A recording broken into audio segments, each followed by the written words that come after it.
Mr. Chilson, I'm a little puzzled by, you spent a lot of time criticizing the EO because it was too long. And I guess sitting up here looking at a very complex subject that's never been addressed before, and that many other people sat where you're sitting, Republican witnesses, chosen witnesses, all praise the EO as, yeah, it gives us a framework we can work with. And they weren't worried too much about overreach. They were, they felt it gave us a platform we can build on as we learn more, as we experience more. Why are you so bothered by the fact of its length? So I can't speak for what other people might think about the EO. I can only speak for my experience in federal government and watching the regulatory process. What concerns me about the length of the EO is its unprecedented nature because it looks like legislation. If you slapped a bill number on top of it. Okay. Can I interrupt you? Because I get that point too, and I made a note of that. You went on to say it actually usurps the role of Congress. You said that. We do have a government with 3 branches, and we're a co-equal branch of government, but so is the executive. And when one of those branches fails to act, that creates a vacuum that almost demands the others act, depending on the urgency of the situation.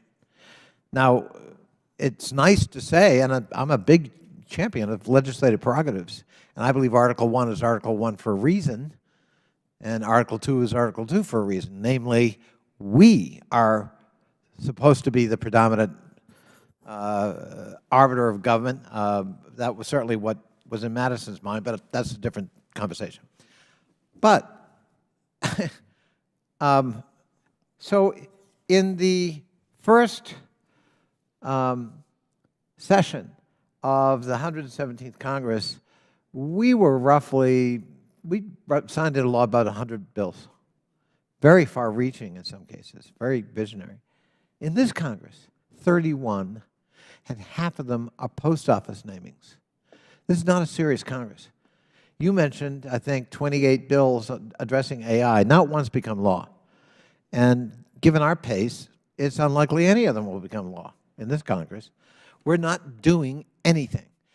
And when that happens, it seems to me, the President has an obligation to address an urgent and imminent subject, like AI.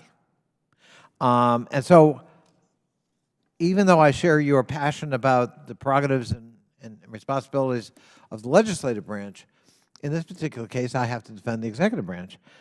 They haven't usurped Congress. They've actually done what Congress ought to do, but isn't going to do, because we're not doing our jobs up here.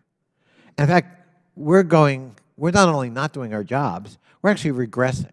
So in the appropriations bill, Nancy and I and others are going to vote on this week, apparently, they have zeroed out a congressionally created fund. By the way, I worked with Will Hurd on this, a Republican, the Technology Management Fund, because apparently we don't need any more investment in technology.